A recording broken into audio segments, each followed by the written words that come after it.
கர்த்தருக்கு ஸ்தோத்திரம். இந்த தருணத்திலே மரியாள் என்கிறதான ஸ்திரீ இயேசுவுக்காக செய்த தியாகம் என்கிற தலைப்பில் மார்க்கு சுவிசேஷம் 14ஆம் அதிகாரம் 3 முதல் 9 வசனங்களில் குறிப்பிடப்பட்டதான காரியங்களை நாம் கவனிக்க இருக்கிறோம். அன்பானவர்களே, இந்த ஸ்திரீயானவள் அவனுடைய நாமத்திற்காக செய்ததான தியாகங்களின் மேன்மையை 7 குறிப்பாக நாம் படிக்க இருக்கிறோம். இதே சம்பவமானது யோவான் சுவிசேஷம் 12ஆம் அதிகாரம் 1 முதல் 8 வசனங்களிலும் சொல்லப்பட்டிருக்கிறது. மார்க்கு 14 3 முதல் 9 வரைக்கும் மரியாளுடைய நற்குணத்தை பற்றியும், அடுத்தது அதே 10 11 வசனங்களில் யூதாசுடைய எதிர்மறையான செயல்களை பற்றியும் சொல்லப்பட்டிருக்கிறது. கர்த்தருக்கு ஸ்தோத்திரம் உண்டாகட்டும். மார்க் 14ஆம் அதிகாரம் 3ஆம் வசனம். அவர் பெதானியாவில் குஷ்டரோகியாய் இருந்த சீமோன் வீட்டிலே போஜன பந்தி இருக்கையில் ஒரு ஸ்திரீ விலையேற பெற்ற நளதம் என்னும் உத்தம தைலம் உள்ள வெள்ளைக்கல் பரணியை கொண்டு வந்து அதை உடைத்து அந்த தைலத்தை அவர் சிரசின் மேல் ஊற்றினாள். கர்த்தருக்கு ஸ்தோத்திரம். முதலாவது குறிப்பு, விலையேற பெற்ற நளதம் என்னும் உத்தம தைலத்தை மரியாள் என்கிற ஸ்திரீ கொண்டு வந்தாள். மார்க் 14ல ஒரு ஸ்திரீ என்று பொதுவாக குறிப்பிடப்பட்டிருக்கிறது. நீங்கள் யோவான் 12ஆம் அதிகாரத்தில் வாசிக்கும் பொழுது அங்கே மரியாள் என்கிறதான பெண்மணி என்று அங்கே தெளிவாய் சொல்லப்பட்டிருக்கிறது. ஒரு விலையேற பெற்ற தைலம், இதனுடைய மதிப்பு பாத்தீங்கன்னா 300 பணம் என்று யோவான் 12ஆம் அதிகாரம் 5ஆம் வசனத்தில் யூதா சொல்கிறார். அன்பானவர்களே, மரியாளிடத்திலே உள்ள நல்ல குணங்கள் 7 குறிப்புகளை நாம படிக்கிற அதே மாதிரி இதற்கு எதிர்மறையாக செயல்பட்ட யூதாசிடத்தில் காணப்பட்ட 7 துர்க்கிரியைகள், துர்க்குணங்கள் என்று நாம் படிக்க முடியும். இந்த நெகட்டிவான குறிப்புகளை நாம ஆய்வு செய்ய வேண்டிய அவசியம் கிடையாது. ஆனால் மரியாளுடைய ஜீவியத்தில் அவள் இயேசுவுக்காக செய்த இந்த மேன்மையை பற்றி நாம் அறிவது மிகவும் அவசியம். ஆண்டவராகிய இயேசுவுடைய பாடு மரணம் சார்ந்த காரியத்தோடு தொடர்புடையதாக இந்த நிகழ்வு காணப்படுகிறது. இவள் இந்த விலையேற பெற்ற நளதம் என்னும் தைலத்தை கொண்டு வந்தாள். அன்பானவர்களே, நம்முடைய ஆண்டவருடைய சமூகத்தில் விலையேற பெற்றதை கொண்டு வருகிறதான நல்ல குணம். இன்றைக்கு பார்க்கும் பொழுது விலையேற பெற்றதை நாம் என்ன ஆண்டு கொண்டு வர முடியும் கேட்டா, பணமோ பொருளோ ஆஸ்தியோ சொத்தோ இதெல்லாம் விலையேற பெற்றதாக இருந்தாலும் இவைகளை காட்டிலும் மிகவும் விலையேற பெற்றது ஒவ்வொரு தனி மனிதனுடைய ஆத்துமாதான். நம்முடைய தனிப்பட்ட கிறிஸ்தவ வாழ்க்கை, நம்முடைய விசுவாச ஜீவியம் தான் ஆண்டுடைய பார்வையில் விலையேற பெற்றது. ஒரு ஆத்துமாவுடைய விலை எவ்வளவு தெரியுமா? இந்த ஒட்டுமொத்த உலகத்தை காட்டிலும் அதிக விலை உள்ளது ஒரு ஆத்துமாவின் விலை. இவள் ஒரு விலையேற பெற்ற தைலத்தை கொண்டு வந்தால் நாம் நம்முடைய தைல குப்பி ஆகிய இதயத்தை, நம்முடைய விலையேற பெற்ற ஆத்துமாவை தேவ சமூகத்திற்கு நேராக்க வேண்டும். இன்றைக்கு பல பேர் கிறிஸ்தவர்கள் என்கிற போர்வையில் இருந்தாலும் கூட தேவனுக்கு நேர்படாமல், கர்த்தருக்கு முன்பதாக கடந்து வராமல் எங்கெங்கோ சுற்றி அலசடிப்பட்டு அலைந்து கொண்டிருக்கிறதான நிலையை நாம் பார்க்கிறோம். பல பேர் கர்த்தரை விட்டு தூரமா ஓடியா போயிட்டாங்க. இவள் இந்த விலையேற பெற்ற தைலத்தை இயேசுவிடம் கொண்டு வந்ததை போல நாம் நம்மை அவரிடத்திலே கொண்டு வர வேண்டும். சங்கீதத்தில் நாம் படிக்கிறபடி, நான் எப்பொழுது உம்முடைய சமூகத்திலே வந்து நிற்பேன் என்று சங்கீதக்காரன் சொல்கிறார். அதன்படி நாம் தேவ சமூகத்துக்கு நம்முடைய ஆத்துமாவை கொண்டு வர வேண்டும். இன்றைக்கு அநேகர் தேவ சமூகத்துக்கு வராங்க, ஆனா அவருடைய இருதயம் தேவ சமூகத்துல இல்ல. இந்த ஜனங்கள் தங்கள் உதடுகளாலே வாயினாலே என்னை கனம் பண்ணுகிறார்கள், இவர்கள் இருதயமோ என்னை விட்டு தூரமா இருக்கிறது என்று ஏசாயா தீர்க்கதரிசியை கொண்டு கட்ட சொல்லி இருக்கிறார். முதலாவது, இவள் அந்த விலையேற பெற்ற தைலம் 300 பணம் மதிப்புள்ள தைலத்தை இவள் கொண்டு வந்தாள். இதற்கு பின்புள்ள பகுதியில 10ஆம் வசனம் முதல் நீங்க பார்ப்பீங்கன்னா, யூதாஸ் என்ன செய்யறான்? 30 காசுக்காக இயேசுவை காட்டிக் கொடுக்கிறான். 300 பணம் மதிப்புள்ளதான தைலத்தை இவள் இயேசுவுக்கு தியாகம் செய்கிற அதே நேரத்தில வெறும் 30 காசுக்காக இயேசுவோட இருந்த சீஷனாகிய யூதாஸ் அவரை காட்டிக் கொடுக்கிறார். எவ்வளவு பரிதவிக்கப்படத்தக்கதான விஷயம் என்று பாருங்கள். ஆண்டவருக்காக தியாகம் செய்வதற்கு யூதாசிடத்தில் எந்த எண்ணமும் எந்த மனமும் இல்லை. இரண்டாவது, இந்த பெண்மணி அந்த தைலத்தை உடைக்கிறாள். உடைப்பது என்பது என்ன அப்படின்னு பாத்தீங்கன்னா, அதற்கு பின்பு இந்த தைலத்தை அவள் பாதுகாத்து வச்சிருக்க முடியாது. முற்றிலுமாக இயேசுவுக்காய் அர்ப்பணிக்கிற அனுபவம். சிலர் அப்படியே என்ன செய்வாங்கன்னா, கர்த்தருக்காக ஏதோ கொடுக்கிறது மாதிரி, கர்த்தருக்காக தங்களை அர்ப்பணித்தது போல அப்படியே பூச்சாண்டி காட்டுவாங்க. ஆனா உண்மையாகவே கர்த்தருக்காக அவங்க தங்களை அர்ப்பணிக்க மாட்டாங்க. இந்த ஸ்திரீ அப்படி அல்ல. கொண்டு வந்தது உண்மை. அது என்ன செய்யறா? உடைத்து அந்த அந்த பார்சலை தகர்த்து என்ன செய்யறான்னா, அடுத்து 3வது குறிப்பு, இயேசுவின் தலையின் மேல் ஊற்றுகிறார். நம்முடைய ஆண்டவராகிய இயேசுவுக்கு, நம்முடைய ஆண்டவராகிய இயேசுடைய நாமம் என்ன தெரியுமா? உமது நாமம் ஊற்றுண்ட பரிமள தைலமாய் இருக்கிறது என்று உன்னத பாட்டு 1ஆம் அதிகாரம் 3ஆம் வசனம் சொல்லுகிறது. ஊற்றுண்ட பரிமள தைலம் போன்ற நாமமுடைய மணவாளனாகிய கிறிஸ்துவின் தலையிலே இந்த விலையேற பெற்ற நளதம் என்கிறதான உத்தம தைலத்தை இந்த ஸ்திரீ இயேசுவின் தலையில் ஊற்றினார். கர்த்தருக்கு ஸ்தோத்திரம் உண்டாகட்டும். அப்போ நம்முடைய வாழ்க்கையில எதெல்லாம் நம்ம விலையேற பெற்றது நினைக்கிறோமோ அதெல்லாம் தேவ சமூகத்தில் கொண்டு வைக்கணும். ஆண்டவரை விட இந்த உலகில் மதிக்கப்படத்தக்க ஒன்று நமக்கு இருக்கக்கூடாது. இன்னைக்கு பல பேருக்கு ஆண்டவரோட விலையுள்ள நிறைய வச்சிருக்காங்க.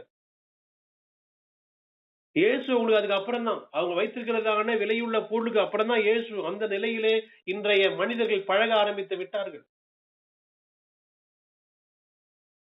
சங்கீதம் 62:8 சொல்கிறது, ஜனங்களே, எக்காலத்திலும் அவரை நம்புங்கள், அவர் சமூகத்தில் உங்கள் இருதயத்தை ஊற்றிவிடுங்கள், தேவன் நமக்கு அடைக்கலமாய் இருக்கிறார் என்று நாம் வாசிக்கிறோம். அப்போ இருதயத்தை ஊற்றி விடுகிற அனுபவம். உடைக்கப்பட்டவர்கள் என்ன செய்வாங்கன்னா, முழுமையாய் தங்களை ஆண்டவருக்கு அர்ப்பணிப்பார்கள்.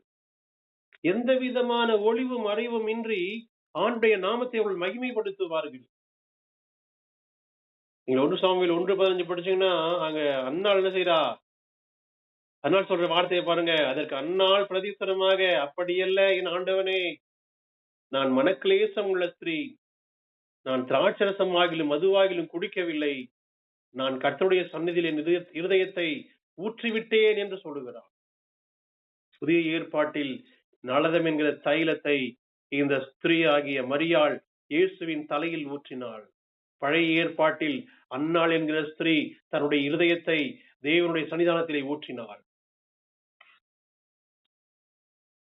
இப்படிப்பட்ட இந்த செய்கையை பார்த்து யூதாஸ் என்ன செய்யறான்னா, இங்க யூதாஸ்னு போடல.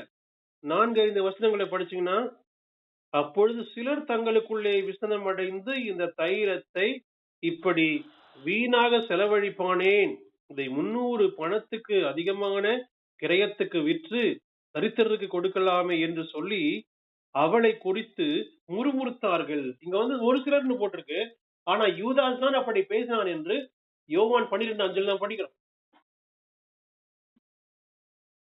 யூதாஸ் இங்க விசனம் அடைகிறான். அப்புறம் என்ன செய்யறான்? முறுமுறுக்கிறான். இவனால் ஆண்டவருக்கு எதையும் கொடுக்க முடியவில்லை. ஆண்டவருக்காக தங்களை அர்ப்பணிக்கிறவர்களை கண்டு இவன் என்ன செய்யறான்? முறுமுறுக்கிறான். மரியாள் இயேசுவுக்காய் தியாகம் செய்தவள், யூதாஸ் இயேசுவுக்கு துரோகம் செய்தவன். இப்ப யூதாசுடைய பேரு பட்டியல்ல நீங்க படிச்சீங்கன்னா, துரோகியான யூதாஸ் எழுதிருக்கு.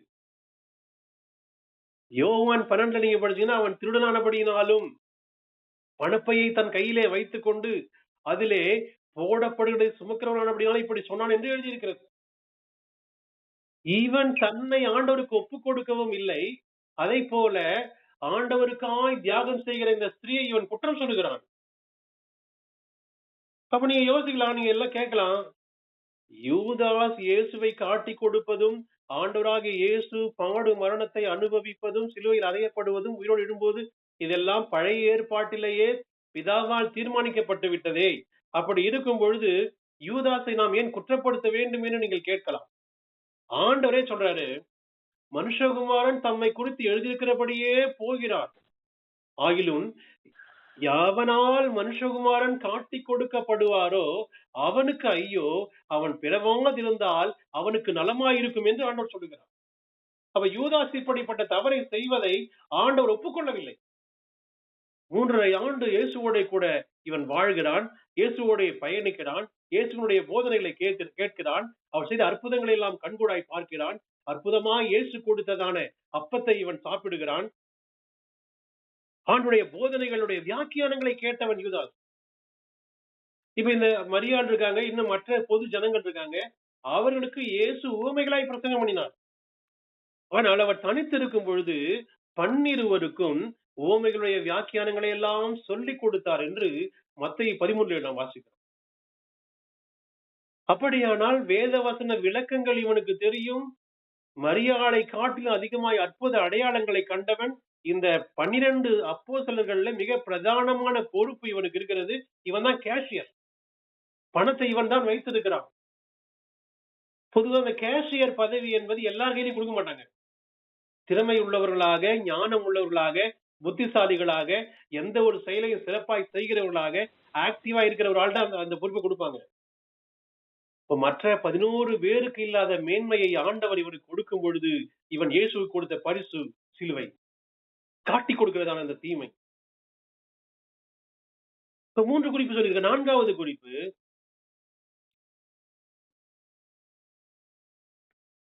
ஆறாம் வசனம். இயேசு அவர்களை நோக்கி, அவளை விட்டு விடுங்கள், ஏன் அவளை தொந்தரவு படுத்துகிறீர்கள், என்னிடத்திலே நற்கிரியை செய்திருக்கிறாள். மரியாள் இயேசுவிடத்தில் நற்கிரியை செய்தவள். யூதாஸ் ஆண்டவருக்கு துர்க்கிரியை செய்தவன். எபேசியர் 2ஆம் அதிகாரம் 10ஆம் வசனம் இப்படி சொல்லுகிறது, ஏனெனில் நற்கிரியைகளை செய்கிறதற்கு நாம் கிறிஸ்து இயேசுவுக்குள் சிருஷ்டிக்கப்பட்டு தேவனுடைய செய்கையாய் இருக்கிறோம். அவைகளில் நாம் நடக்கும்படி அவர் முன்னதாக அவைகளை ஆயத்தம் பண்ணி இருக்கிறார்.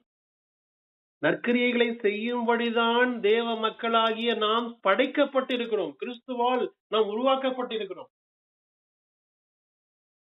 இந்த 12 சீஷர்களையும் இயேசு தெரிந்து கொண்ட நோக்கம் துர்க்கிரியை செய்யும்படி அல்ல. இந்த 12 பேரையும் இயேசு பயிற்றுவித்ததன் நோக்கம் ஏதோ கலகத்தை எழுப்பும்படி அல்ல. சில இடங்கள்ல பிரச்சனை எழுப்ப வேண்டும் என்று சீஷர்கள் நினைத்த பொழுது கூட ஆண்டவர் அவளை அமைதிப்படுத்துகிறார்.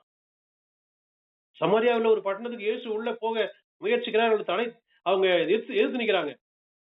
உடனே சீஷர்கள் சொல்றாங்க, எலியா செஞ்ச மாதிரி வானத்திலிருந்து அக்கினி இறக்கி உங்களை அழிச்சிடலாமான்னு கேக்குறாங்க.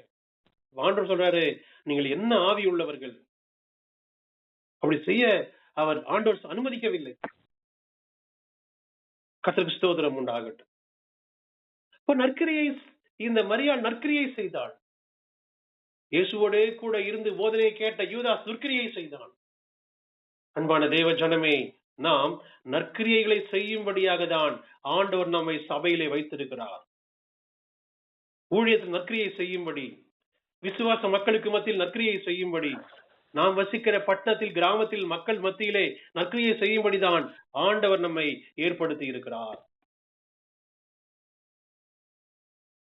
அடுத்தது 8வது வசனத்தை நீங்கள் வாசிக்கும் பொழுது, மார்க் 14:8 வாசிக்கும் பொழுது, இவள் தன்னால் இயன்றதை செய்தாள். இயன்றது என்று சொல்லும் பொழுது கடினமான காரியத்தை ஆண்டவர் என்ன செய்யலன்னா தம்முடைய ஜனங்கள்கிட்ட கேட்கல. நம்முடைய எபிலிட்டி என்னவோ, நம்முடைய கெப்பாசிட்டி என்னவோ, அதற்கு ஏற்றார் போல் கர்த்தரை நாம் பின்பற்றி அவருடைய நாமத்தை மகிமைப்படுத்த வேண்டும். இந்த இயன்றதை செய்தாள் என்பதற்கு ஒப்பனையாக பைபிள்ல 2 வசனங்களை நம்ம படிக்கலாம். பழைய ஏற்பாட்டுல 1 நாளாகமம் 29:2 படிச்சீங்கன்னா, தாவீது இயன்ற மட்டும் தேவாலயத்திற்காக நான் பொருட்களை சவதரித்தேன் என்று சொல்லுகிறார். இப்ப தாவீது அங்க சொல்ற லிஸ்ட நீங்க படிச்சு பாத்துங்க, நேரம் ஆயிடுச்சு.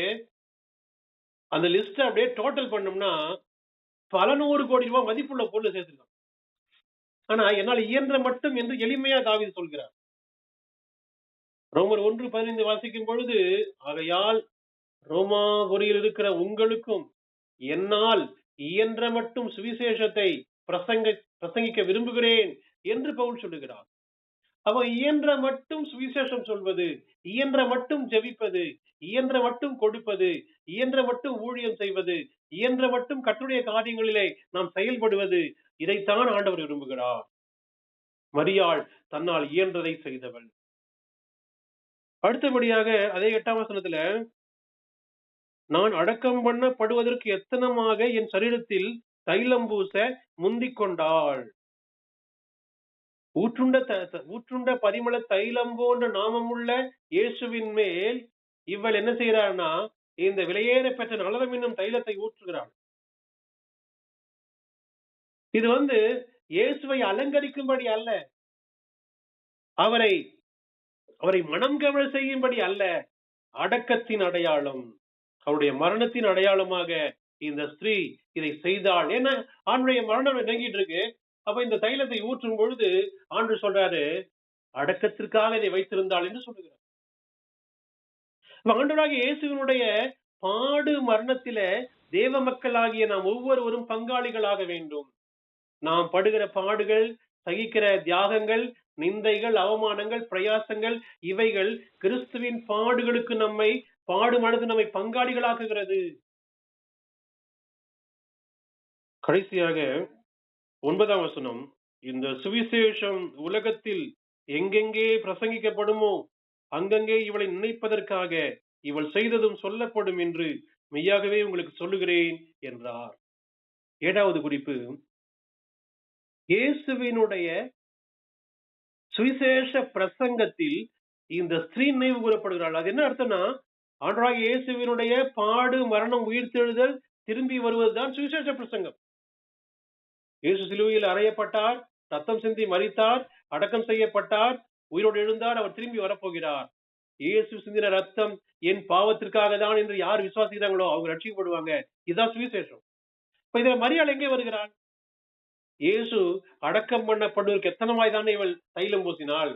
ஆகவே அந்த இடத்துல மரியாளுடைய செயல் நினைவு கூறப்படுகிறது என்பதை நாம் உணர்ந்து கொள்ள வேண்டும். மனுகளே, இந்த மேலான நற்குணங்களை கொண்ட இந்த மரியாளை போல நாமும் என்ன செய்யணும்? இந்த 7 நல்ல குணங்கள் உள்ளவர்களாய் ஆணுடைய நாமத்தை மகிமைப்படுத்தி அவருடைய பாடு மரணத்தின் பங்காளிகளாய் இருந்து அவருக்கு பிரயோஜனமானவர்களாக இயன்றதை செய்து அவருடைய நாமத்தின் மகிமையாய் ஜீவிக்க கர்த்தர் நம்ம ஒவ்வொரு உதவி செய்வாராக. ஆண்டவர் இந்த வார்த்தைகளை ஆஸ்வதிப்பாராக. ஆமென்.